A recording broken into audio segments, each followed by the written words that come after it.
Good evening, everyone. This is Jeff with Astroscoop, Deep Dive Astrology Coaching.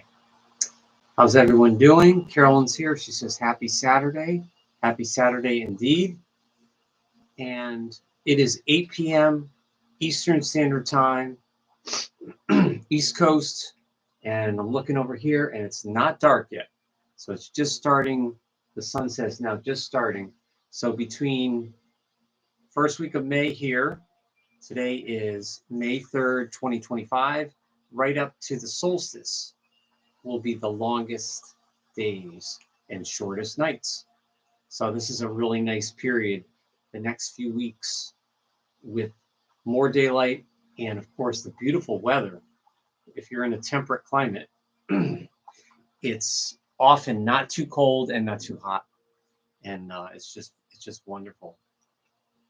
So I was sick last week, quite sick, and missed the live stream. So we're going on almost 2 weeks now since the previous live stream. So hopefully some people will catch up and come in a little bit. I know sometimes people come in 5-10 minutes later.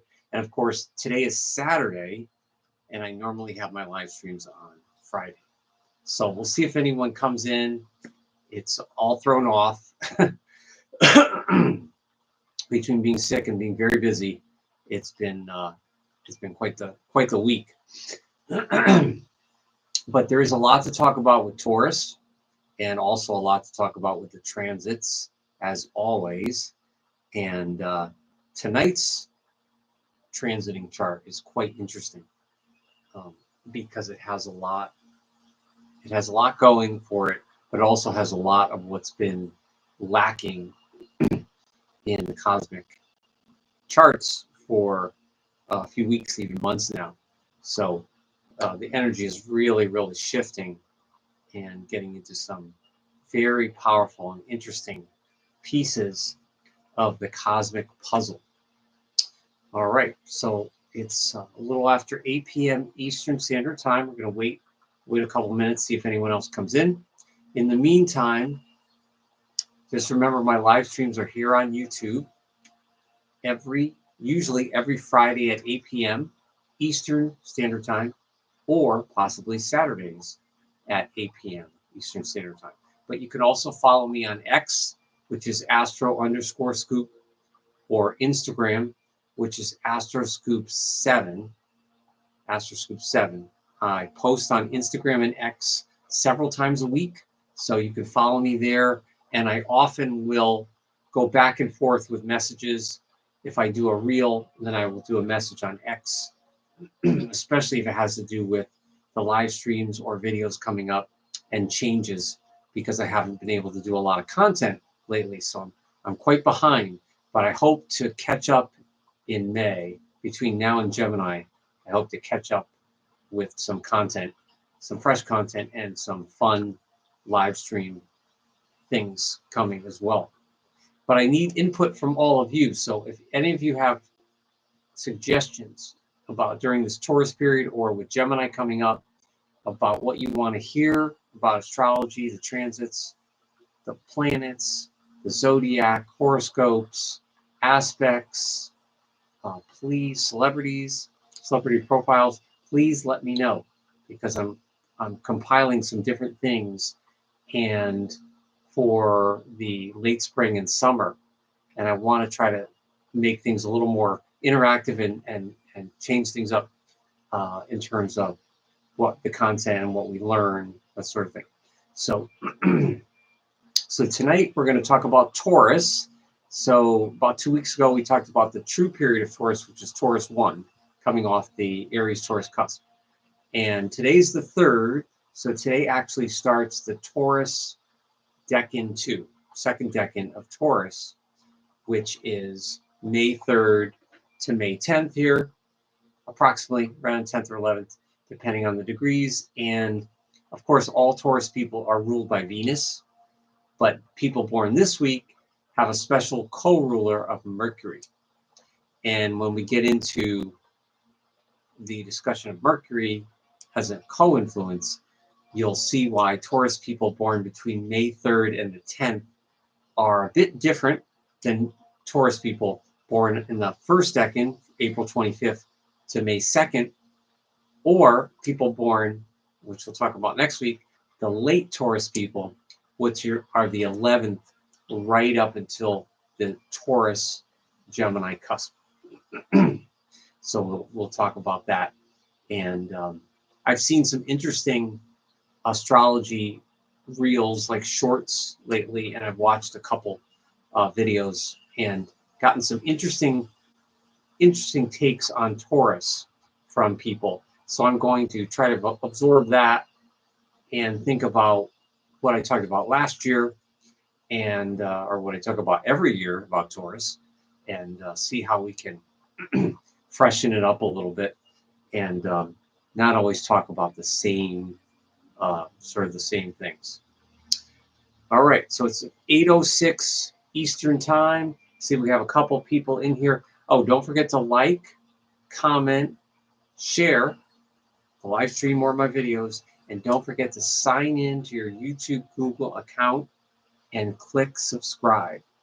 So in order to get notifications about the live streams or any videos or any content, you have to be subscribed, and you can do personalized or all. So please, it's really important. Please sign in and subscribe, and tell your family and friends to sign in and subscribe.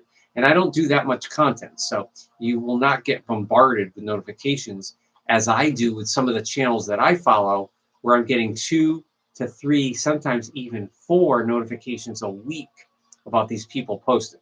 So some people do 3 or 4 videos a week. It's amazing. Personally, I think that's a little too much, but whatever works for people. But please sign in so you get notified. If you don't want to get every notification of my videos, click personalized, and then it will notify you based on what you watch within the Astroscoop channel. But thank you. I want to thank all the viewers. I know not many people are watching the live streams lately, but so hopefully we can change that. But I want to thank everyone, especially in the US, who are giving me 40% of my views right now. We finally hit 1,000 subscribers. So thank you so much. And that may not seem like a lot, but hitting that 1K, it's taken a long time. And now we're at 1,001, 1,001 subscribers. And it's a beautiful thing. So thank you so much for any of you. Carolyn says, congrats. Thank you. Thank you very much. So for all of you that tune in regularly to the live streams or the videos, I really appreciate it. It's a very slow moving process, but it just proves, you know, when I was at 400 or 500 subscribers, I had no idea if I would even get even near 1,000.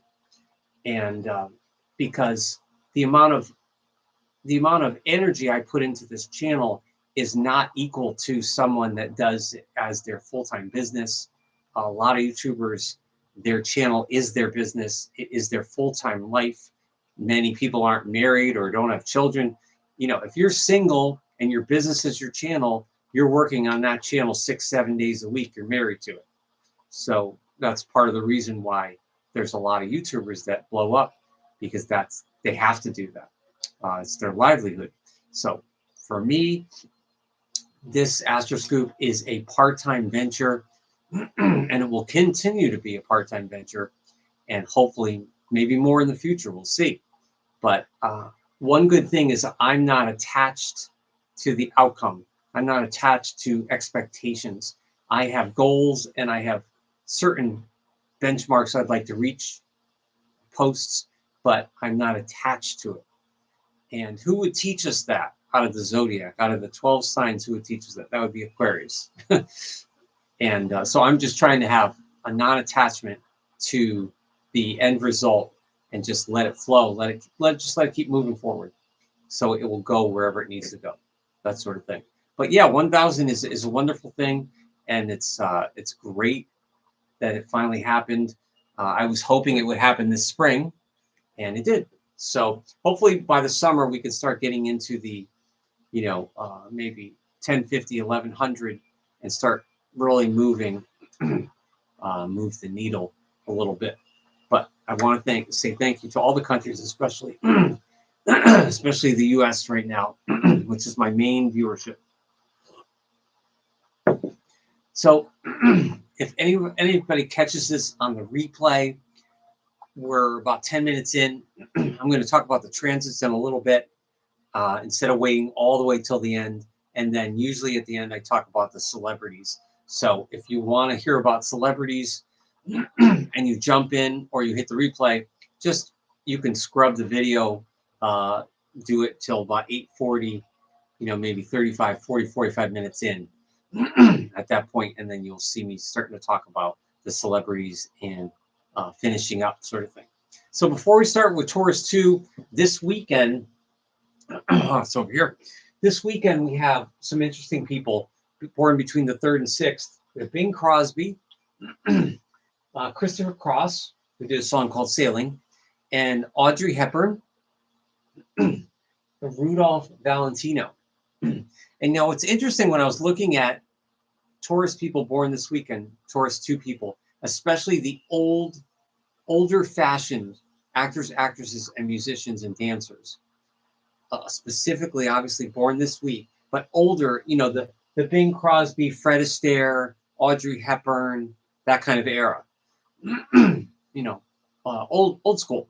It's interesting that so many Taurus people born this week, men and women from all walks of life, had not only were they incredibly creative in their craft, which was either acting, music, or dance, but they were often multi-talented in those disciplines, which would suggest to me having possibly Gemini in the chart as well, and other talented, versatile signs that learn quickly and learn easily.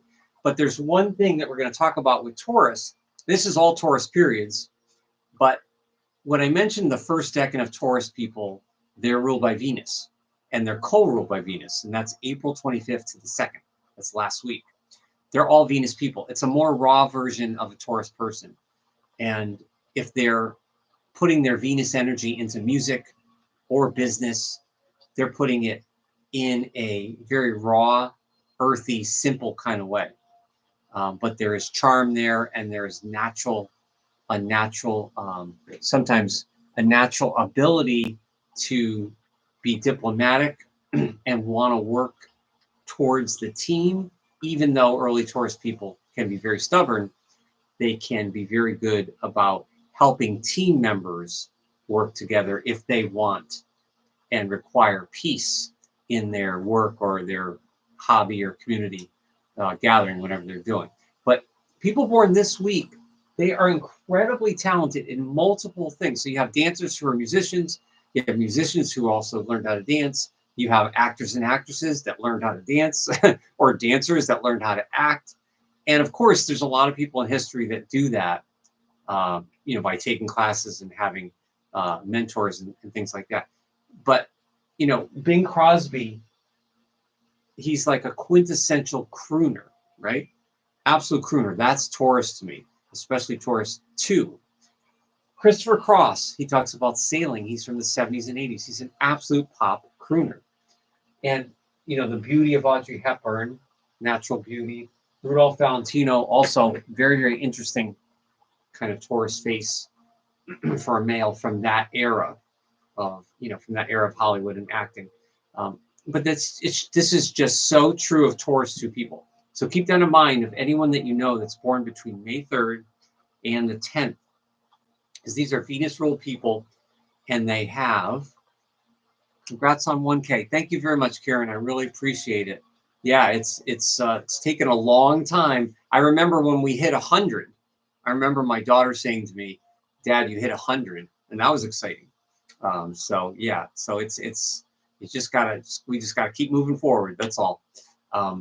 But yeah, so May 3rd to the 10th is a Mercury influence. So the difference with Taurus 2 people born this week, and I mentioned 2 weeks ago that I had worked with some people that were born between April 25th and the 2nd of May.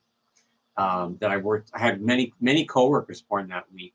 I also worked with people born this week, and have known people in my life born in the Taurus 2 decan. When we add Mercury here, it's interesting. All Taurus people tend to have a natural charm to them. Taurus people could definitely have a very kind of a natural, easy charm that's not forced or fake or superficial. Taurus people, Taurus planets tend to have that. Taurus planets, see, that's the interesting thing about Taurus. The immovable quality of Taurus can be very frustrating for loved ones. However, Taurus people can be so, the Taurus planet can be so reliable and charming and comforting that they can often, balance that out in terms of their stubbornness or immovable qualities with their loved ones or friends. But Taurus people born this week with Mercury have a educational or bent on being either a teacher or a student of a teacher. So they very much see the student-teacher relationship. So the practicality of Taurus from the first decan, the ability to manifest goals in tangible physical form, because Taurus wants to see, they want to see things for their efforts. They want to see money, they want to see things, or they want to see a vacation or the beach or whatever. Taurus doesn't want to just feel it inside. And Taurus doesn't just want to dream about it or visualize it. Taurus wants to see it and feel it and touch it with their hands, their gut, their body. That's very important to Taurus. And Taurus people born this week have that ability to take practical knowledge and impart it to people. I mentioned last week how Taurus people can invoke very easily once they have a plan in motion. That's the thing about Taurus. Taurus is slow to start, but when they seize a plan, they very rarely are swayed differently or give up on it. And that's true for most Taurus planets, especially Moon in Taurus, Taurus rising, even Mars in Taurus. Very, very determined in that kind of quiet way, a different determination than Leo or Capricorn, much different. But here we have Mercury. So people born this week, not only do they have charm, but because they like to teach, they are very good with words. And I've noticed Taurus people this week are very, very witty and have good sense of humor, but most Taurus people do have a good sense of humor. But the difference is this star combination here of Almach and Menkar. It's around 14 degrees of Taurus. It rules the thyroid and the throat. So Taurus people born this week would be wise to take care of their throat and thyroid, especially if they are a teacher or a public speaker or a singer. Obviously, if their voice and their throat is their occupation, very, very, very important to do that. But it's a Venus and it's a Saturn influence. So we have this Venusian flair that Taurus has added with a Mercury decan, which gives a propensity for more for ideas and analysis. So Taurus people this week are the most critical of the Taurus people I've known. In general, most critical. And that's not necessarily a negative thing, but there's something about them that's a little more precise. And a dead giveaway for someone born this week as opposed to other Taurus periods or even other fixed signs is this week they can be very much, I don't want to use the word flexible necessarily, but when it comes to teaching or a team, they can, because of the Mercury decan, they can be more skillful in getting along with the ideas of the team while still maintaining their own center or their own sense of what they have, because they still want to do things their way in their own quiet Taurus way that makes them feel safe and comfortable. But the dead giveaway is they're very mixed. Here you have this laid back and fair Taurus person. But what stands out with these people, once you get them talking about anything, about their ideals, about politics, about their morals, you'll start to get a sharp, there's a sharpness to what they see as moral and just. And if I've seen this in every Taurus born this week. So it's not just stubbornness. In fact, it's not really stubbornness. It's not like, well, I'm just going to hold my point of view and I'm not going to give in and I'm going to be unyielding. It's more along lines of having a very strong sense of kind of right and wrong. Again, I mentioned the last Taurus. Taurus has kind of its own code, how generous they want to be. Taurus can be generous. They can also not be generous, if that makes any sense. So if you've known any Taurus people majorly in your life, you'll know that a secure Taurus can be generous and giving. An insecure, angry Taurus can be very withholding. An angry, insecure Taurus, that's not, out of all the signs, that's not a sign you want to be around when they're insecure and angry. That bull needs to be in their pasture by themselves so they can work it out and come off. There's not a lot you can do for a Taurus person when they are completely off and angry and insecure. There's nothing really, you can't really intervene and help them or fix them. Now, I'm not bash Taurus here. Every sign has its negative. Any of us can have a temper. We can lose our temper, or anyone can. But this strong Taurus energy, in the second decan, somewhere between like 10 and 20 degrees, that's very strong. And that influence of Menkar with the Saturn is serious. So you got Mercury and Saturn there, so they can find some things funny, but when it comes to their morals, they can be maybe a little stodgy or a little uptight. But again, a lot of that would depend on, you'd have to look at their Venus, the Taurus person's Venus, look at their Mercury even, and then of course how they grew up, what kind of background they came.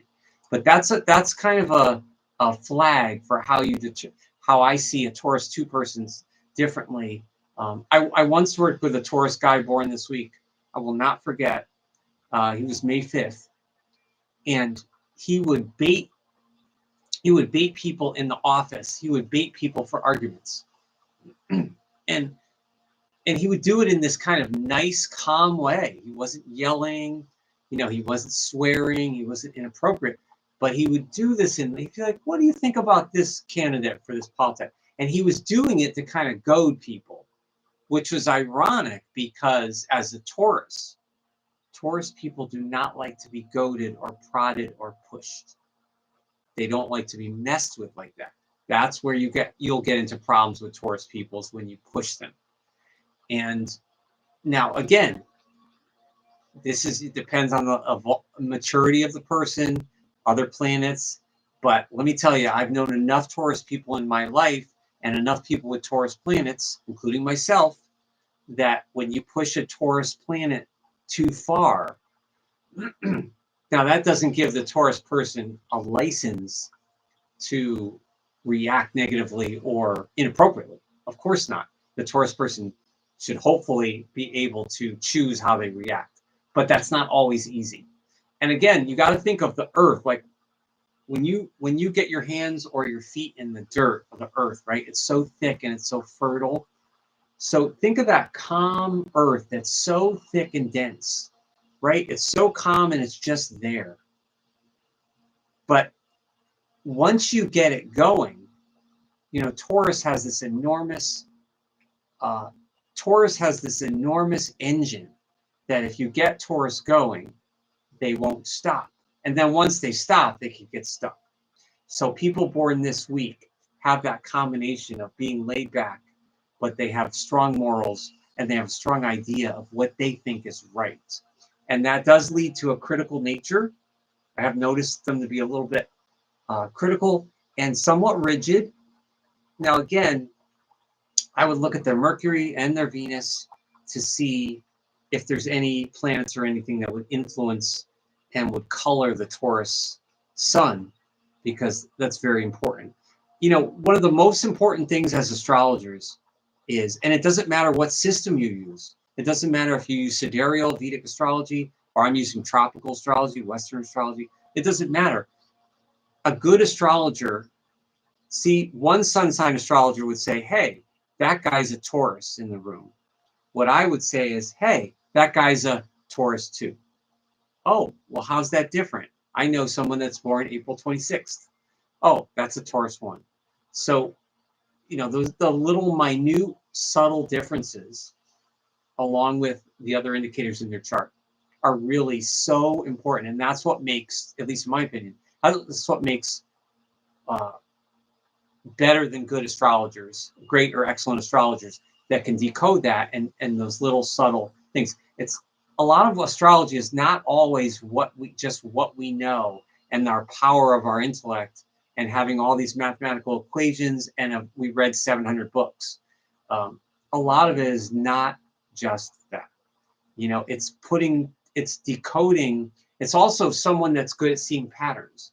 You could be a great astrologer even if you haven't read a lot about astrology. If you're someone that's good at spotting patterns, you probably make a good astrologer because there are patterns and there's different things. So that critical rigid nature, it's often related to that Saturn star, from what I've read, and it's also injustice. It's interesting. So almost like a Libra, almost in like a Libran way, maybe like a Libra 1 or a Libra 2 kind of way in the fall. Librans have a very strong sense of justice. Libra is the sign of the scales, the sign of law. Libras would make good lawyers. A Taurus here might make a good lawyer as well, or some kind of defender. But again, Taurus is the second sign of the zodiac. We're still early on in the zodiac. So the baby, infant to small child sort of energy from Aries to Taurus is still there, whereas Libra is much farther along in the zodiac. So with Libra, you have like a more mature kind of lawyer in terms of just the zodiac cycle. Whereas with Taurus, you still have someone that's, you know, you're going through all these cycles up until the solstice, which is all under probably the age of 21 in terms of raw astrological energy that starts at the beginning 3 signs, which are Aries, Taurus, Gemini, the first 3 of the zodiac. So critical and rigid because of what they see as injustice, but they may not always see the injustice that they may cause other people, or the lack of giving, withholding, or lack of generosity could possibly be a problem. Now, when you think of the opposite here, the opposite in 6 months is Scorpio 2, which is a very deep period, the week of depth. And so Scorpio is more about transformation. And Scorpio is also about sharing others' resources, whereas Taurus is more about their own resources. So that's always going to be a lesson to integrate for Taurus, is to integrate the Scorpio part and to learn to share in other people's resources, and not just share their resources, but for the Taurus person to become generous and comfortable with giving some of their resources or time, maybe money or gifts, and not expect anything back. So to just, you know, sometimes it's good to just give. You know, I'm a big believer that the universe doesn't miss. It doesn't miss seeing you when you give something. It doesn't miss it. People might, right? You have people that you love or admire, and you're like, damn it, why didn't that friend or that family member, why can't they just see the goodness in me? Or why can't they just see my how generous I just was? They don't acknowledge it, or they didn't state it. They don't see it. Or maybe they do see it and they're not willing to, you know, give that praise. But the universe sees it, right? The universe sees it and feels it. So during Taurus, this is what all the astrologers and psychics are talking about right now, is the manifestation of Taurus, of this time of year, of the vibrant, you know, I mentioned 2 weeks ago how I noticed that the birds and the, you know, the squirrels and everything was just like on fire. Well, now it's like just in the last 2 or 3 days, it's almost like mini summer in my backyard. You know, the green coming in, I have trees on this side of the property There's a Japanese maple over here on this side that's really beautiful. And the Japanese maple every year goes through different stages. It's always not as thick, but this time it's coming really like I'm going to have to get it trimmed because it's coming really close to the house. It's going to touch, and then you can get bugs and stuff. So you think about the vibrancy and the earthiness of what, think of what the Earth's manifesting right now during this Taurus energy. Isn't that amazing? So if you imagine how Taurus people feel, if a Taurus person is secure and in good health and has good energy, imagine how they must feel when they have an idea or a plan and they know with that fixity they could just implement it and get it done. That must be an amazing feeling because the Earth's got that. The Earth's got that. So that's a lot of what Taurus, has to offer. And I'm not trying to be all negative on Taurus here, but there's, all the fixed signs, the 4 fixed signs are very potent and powerful. So it's kind of like if you have a fixed sign in your chart and you choose to use it negatively, look out. And that includes Leo and Aquarius as well. The fixed signs they're just potent. They're just little balls of potent, powerful energy. So they can do a lot of good. They can push very persistently in a lot of good, but they can also do, riding roughshod and being too stubborn, or too immovable, or too entrenched in their plan or in their view. So that's a big lesson. So Ceres, which is related to Demeter, so Ceres and Demeter are the goddesses, is really mom nature, mother nature. So Ceres, I think, is very much related to Taurus, and there's a lot of other astrologers that agree with that.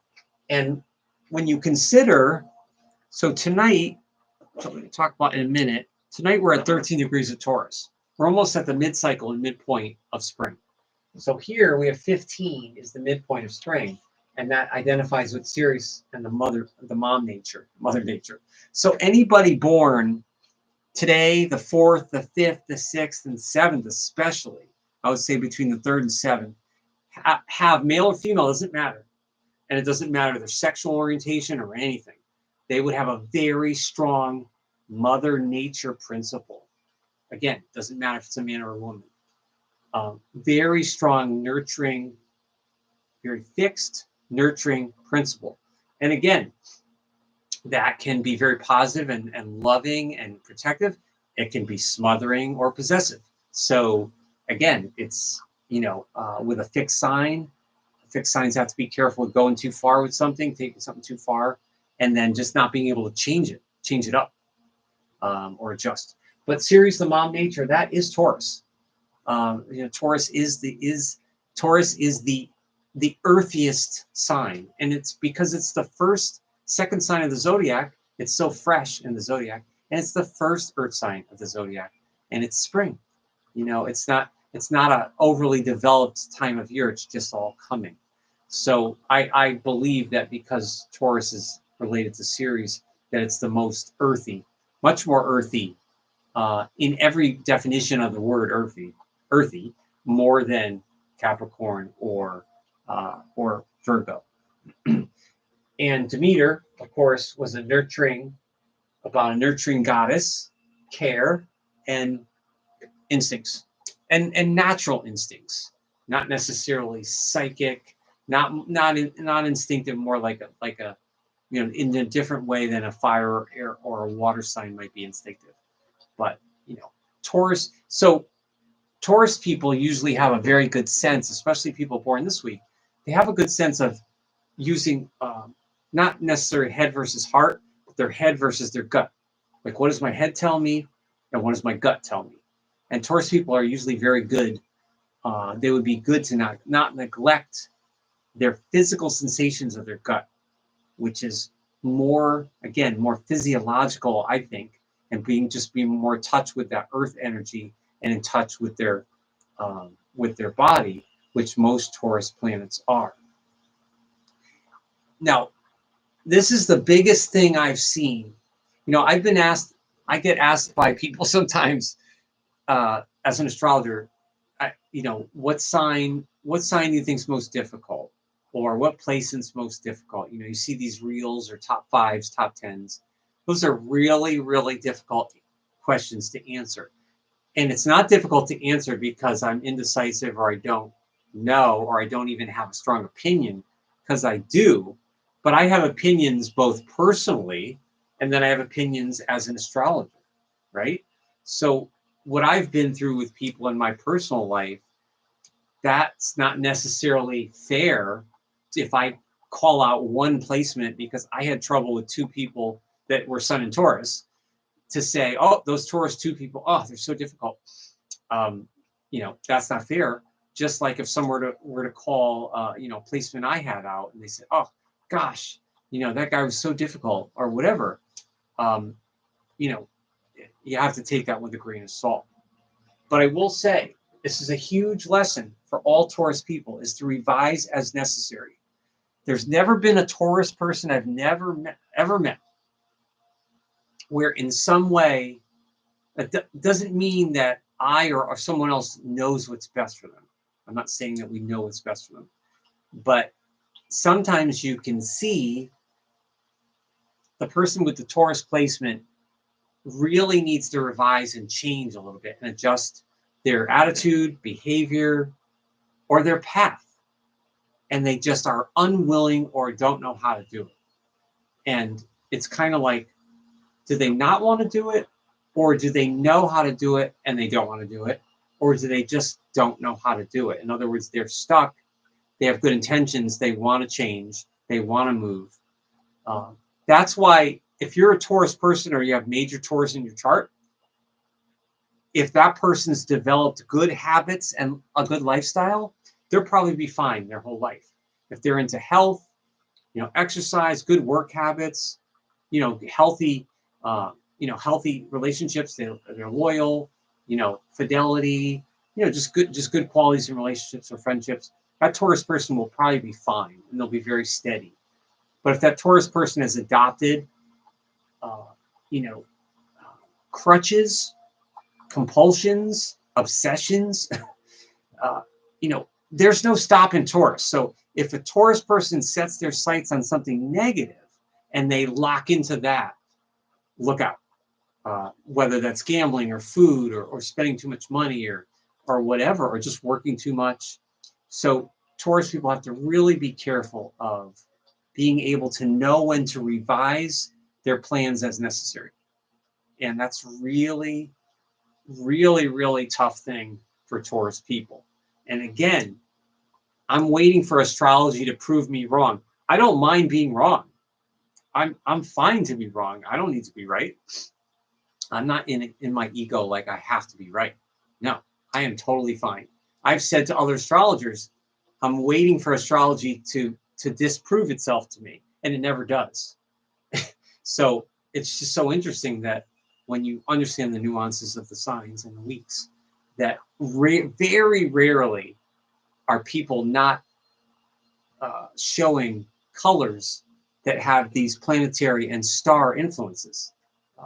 It's just fascinating. So revise as necessary, and that is related to the opposite, which I mentioned before, which is Scorpio 2, which we'll be talking about in 6 months. The Scorpio 2 person is, they would revise things. They're also stubborn and fixed. They're a fixed personality, but they may revise their situation so that they can take advantage of the situation. Scorpio loves to have the advantage in situations. Scorpio is very careful about that, to put themselves at an upper hand, especially in financial situations or situations at work. Scorpio is very careful, almost all Scorpio periods, especially Scorpio 2, about that. Whereas, so Taurus could learn from the Scorpio energy to be able to say, hey, I've gone too far, I'm too bullheaded with this plan, I need to scratch it, kind of thing. And so it's good for Taurus people, especially born this week. It's good for Taurus people that have a sense of fun in life, but also have a sense of being less critical or more of a flow. So that they would make good family member, counterparts, or friends to them. You know, if you got a Taurus 2 together and another Taurus, depends on the week, but things could be good for a short time in a love relationship or friends, but most likely long term, they're going to be, they may even have the same values, but they're going to get themselves stuck at some point, unless there's a lot of major other planetary influences where neither one might be able to revise what's needed in the relationship to keep it fresh or keep it working. So that's definitely a tough thing. So that's my message to Taurus people. And let's talk about the transits. We have Venus and Neptune in Aries at 1 degree. Venus conjunct Neptune. Wow. And that's coming off of all that Pisces energy. Now it's still Pisces Aries cusp, which I just keep talking about for months and months and months. We've had these late Pisces planets going into Aries, and then we have this grouping of Saturn, the North Node, Neptune, and Venus, stellium, all in this. Saturn, of course, is still in Pisces, but we have Neptune, Venus, and Mercury all in Aries now. So this Pisces, all of this strong, foggy, kind of wet blanket Piscean energy, especially the late degrees that we've been dealing with, the node at 24 and Saturn at 28. Saturn's going to go into Aries, and then we're going to have all that Aries conjunctions. That's what some people were asking me about, like about 6 months ago. So those are coming, and talk about strong fire energy now. Amazing. So with all this earthy energy of Taurus, we have all this Aries energy. And that Venus-Neptune that's not very comfortable in Aries. Venus love, Neptune is illusion and dreams. It can also be faith. It can point to religion, philosophical faith, and it will certainly help things be more honest. Venus and Neptune in Aries will definitely make things more honest and less foggy, and there will be most likely less deception. But that's a very interesting placement. If you have that in your chart, Sophia Loren, Richard Gere, James Stewart, Andrew McCarthy, that is a Piscean, that's a wonderful for acting because it gives a glamorous quality to the person's disposition. And even though they have their Venus and Neptune, it's not in Aries. It does create a Venus-Neptune Piscean kind of combination. So that's what we have right now. And the Mercury is in Aries, that's at 19, so that's not part of it. And that's going to be moving into Taurus very soon. But that's really, really strong. And the Taurus people that are having birthdays last week and this week, getting your solar return, that's about it. That's all Taurus is really getting is your solar return. Now, the later Taurus people, when we talk about them next week, we talk about Taurus people that are at 24, 25, 26, and then going into cusp degrees like 27, 28. They're, of course, getting the Uranus conjunction to their sun, which will definitely shake them up. So it's not a Uranus return, but it's a Uranus returning, it's a Uranus conjunction to their solar return. So it can, it's just shaking the box of whatever Taurus might be thinking about adjustment or change. Now, change isn't necessarily always good. Obviously, that's a constant in life, right? That's something we can always count on is change. And change isn't always easy. It's not always good. It's not always bad. But when Uranus hits a personal planet, Uranus is going to help you adjust regardless. It's if you don't make this, some people say not making a decision is a decision. So that's kind of how the planets see it. Oh, okay, you're not making a decision, Taurus. You don't want to move. You're stuck. So we're gonna move that a little bit, and so that's an interesting thing. Now I wonder how it feels for someone has an astrological chart that doesn't have any fixed signs in it. Imagine a chart that doesn't have Taurus, Scorpio, Leo, or Aquarius. I don't come across charts like that often. I would love to talk to someone about, do they feel like just super light because there's none of that fixity to hold them steady? Or do they flip from one thing to another and they can't stick to or be loyal to anything or anyone?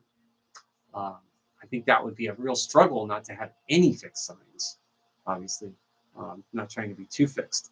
But what's so interesting here is, this is the chart tonight, it's a predominance of fixed and fire. So remember how I've been talking about for months there was like no fire. Look at all this Leo. This is Leo right here. Personal influence. This is 8 p.m. tonight, New York Standard Time. So we've passed this. So anyone with Leo planets tonight, this is major. If someone, this would be a great time, right this moment would be a wonderful time to be seeing a concert or a play with this. I actually saw a concert last night, but the moon was in Cancer. It wasn't quite in Leo. It was like almost in Leo. And it was definitely a dramatic vibe, but not like tonight.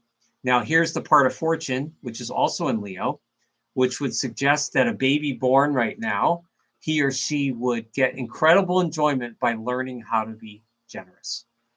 And so when you look at all that fire, plus all of this Aries here, and there's the Saturn, and there's no Sag, but you have an incredible amount. We have an incredible amount of fire energy right now with all of this earthiness of getting things underground, getting things underground, coming up, sort of thing.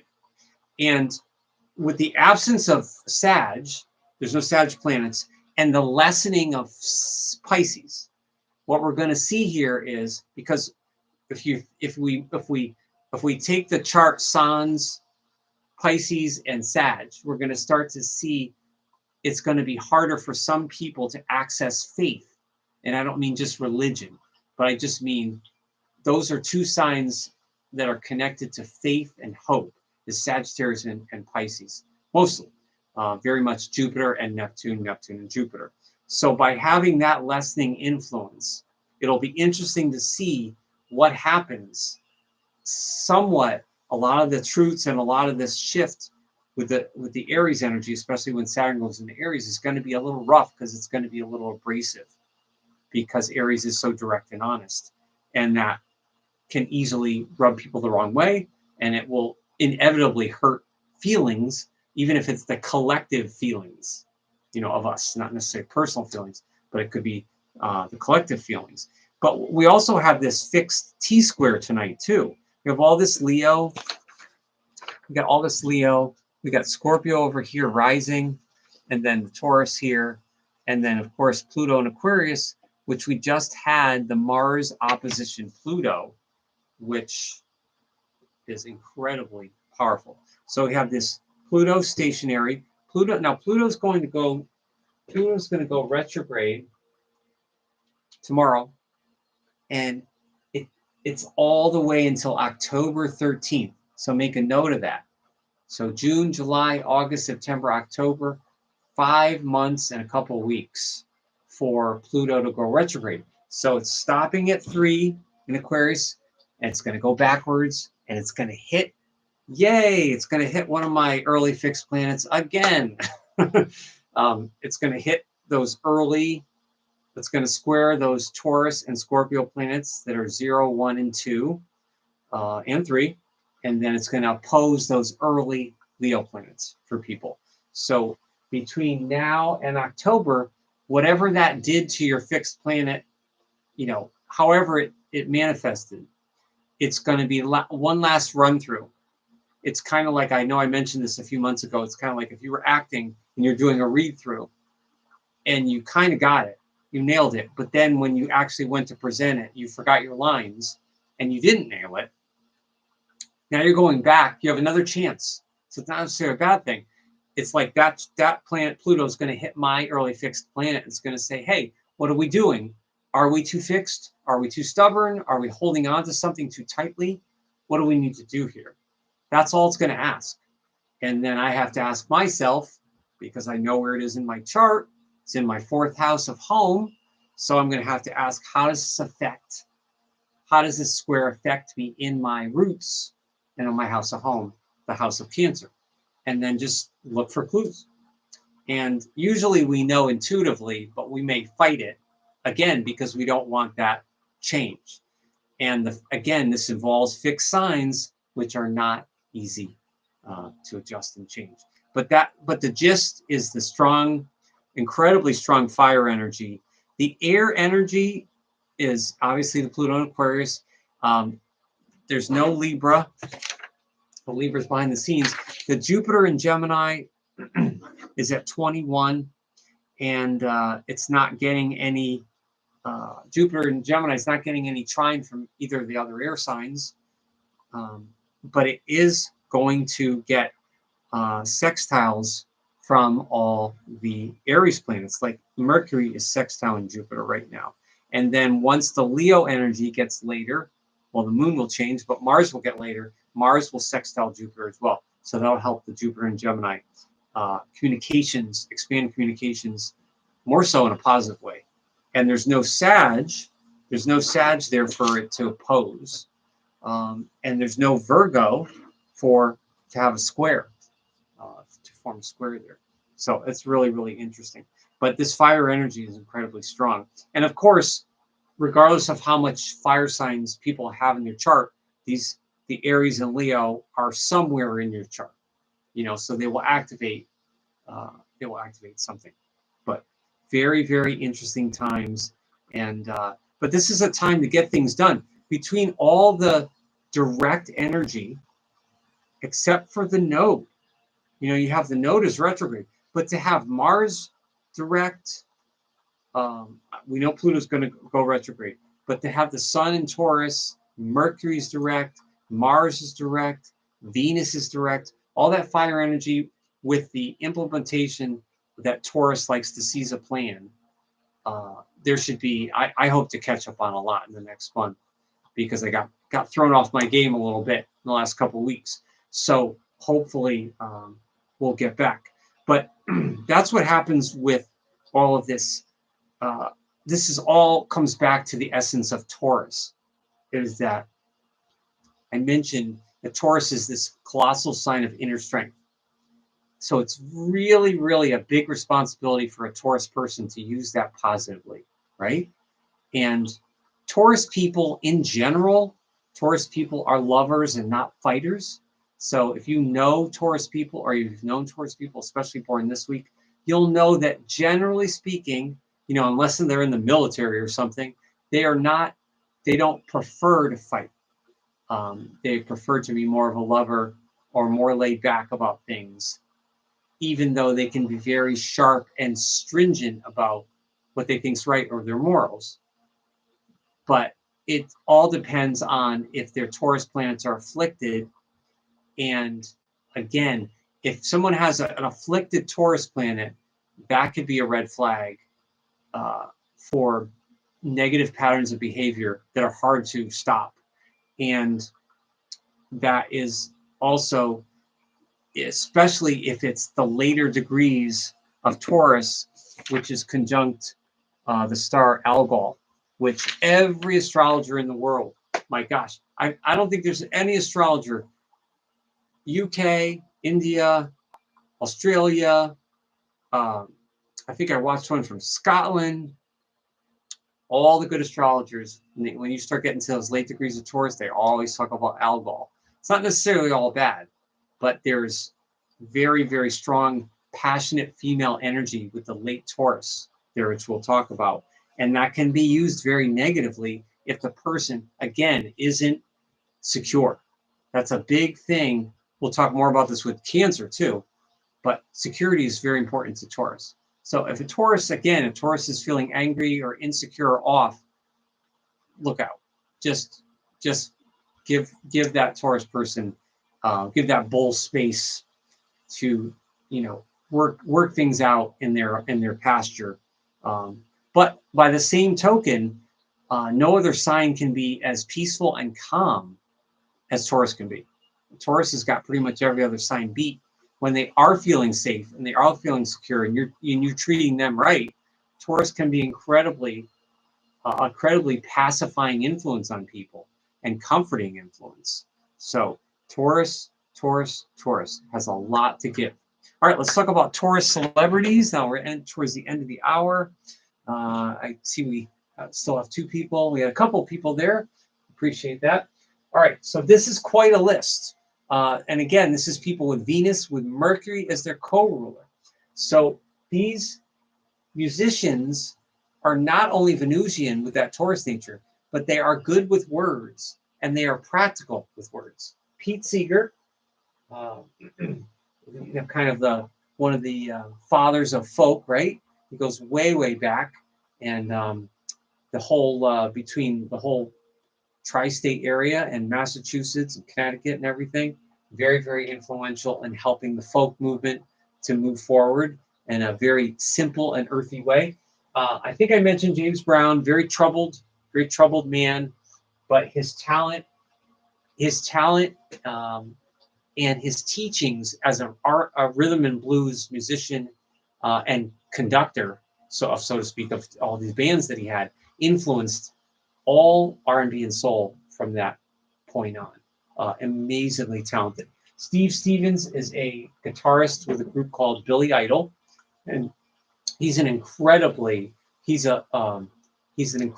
intelligent, highly underrated guitarist who's an amazing teacher. Bob Seger, he was with the Silver Bullet Band, 70s, 80s, and 90s. And Bob is notorious for putting on very, very long shows, concerts. And he has obviously a lot of stamina. And he lives in Florida now. And he does not tour much, but he has a whole host of incredibly salt-of-the-earth kind of simple kind of radio songs, but also very, very good with the words. Philip Bailey, I think one of the best singers in pop and R&B from the group Earth, Wind & Fire. Philip Bailey is just amazing. And again, the precision and clarity with how he sings. If you listen to the song Reasons, the ballad Reasons by Earth, Wind & Fire, reasons, the reasons that were clear, it's just it's such nuance and precision, which is so Taurus 2 to me. Just amazing. Alex Van Halen from the group Van Halen, again, a very, very another precise musician, and very, very strong and earthy, and stayed with them for the whole time. Billy Joel, who's celebrating a birthday this weekend. I think he's turning 76. I think Billy is, and he's finishing up his shows at Madison Square Garden. I never did get to see Billy Joel in concert. It's too bad. I would have liked to see him at least one time. That would have been a nice bucket list item. But I did not get a chance to see him. But Billy Joel, I mean, love or hate him, he has all his ballads are incredibly poignant, and he has a great way with words and storytelling, but in a very earthy, sensual, and practical way. And that's why he was able to sell all those songs. Because Billy was just an obscure classical musician. He didn't even know anything about radio or pop. He was an obscure, like, kind of German classically trained musician. That's what he was. And they didn't know what to do with him until he learned how to write a pop song. Dave Gahan, another unbelievably underrated, gifted wordsmith with the group Depeche Mode. Unbelievably beautiful bellow in his voice. Depeche Mode, Dave Gahan, amazing. Bono from U2, the worldwide activist and singer. And again, Bono with the messages. You know, a lot of U2 songs have messages like One, and a lot of different earthy messages, but they're delivered in definitely a mercurial way. And last one I have is Bobby Cannavale, who turns 55 this week. He's a stage theater and TV actor, and he's from, I think, Brooklyn area. But he's great, and he was in a show called The Watcher. I highly recommend it. A kind of a mystery show from the last couple of years, I believe, on Netflix. Really, really good. And he's really good the way he delivers his lines, but he's such a Taurus. He could be really pleasant and easygoing, but then when he gets mad on screen, it's like, oh, okay, now I see the bull. but that's Taurus. So coming up, I'll talk more about the transits here, all the good stuff coming up in May. But this week, as I mentioned, Pluto goes retrograde, and then a week from tonight, we have Mercury that goes into Taurus.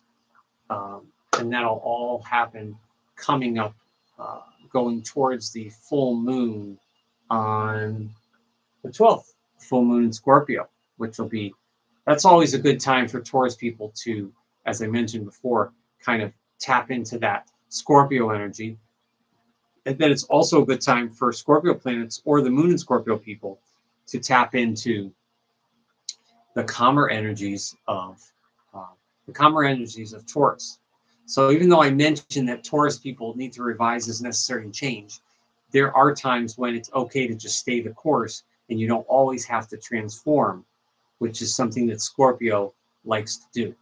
And that's courtesy kind of Mr. or Mrs. Pluto in Aquarius. So get ready as Pluto goes retrograde, especially anybody that has those early fixed signs, you might feel that halt or that stop kind of thing. And it's just another question. It's just like Pluto's just going to have another talk with you.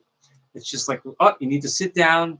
It's not necessarily the principal's office, but you just have to sit down and have a talk with Pluto and say, okay, what are we doing? We were stationed, but now we're going to slow down.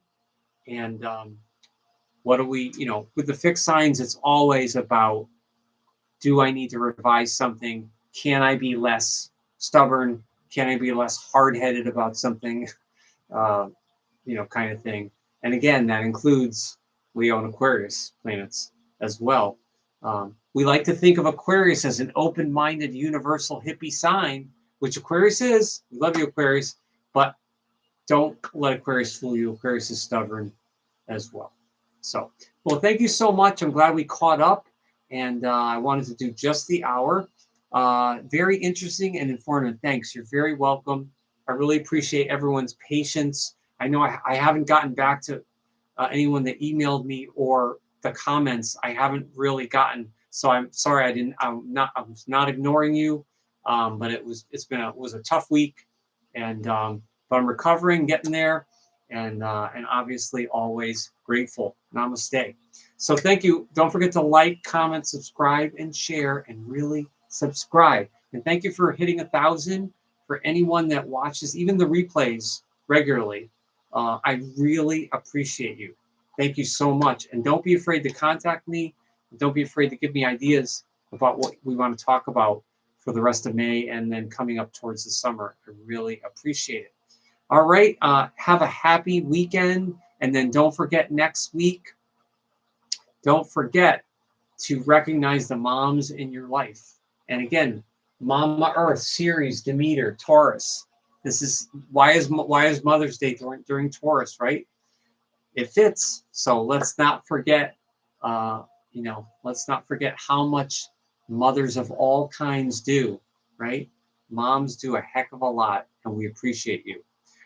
All right. Thank you so much. Have a great week and be safe.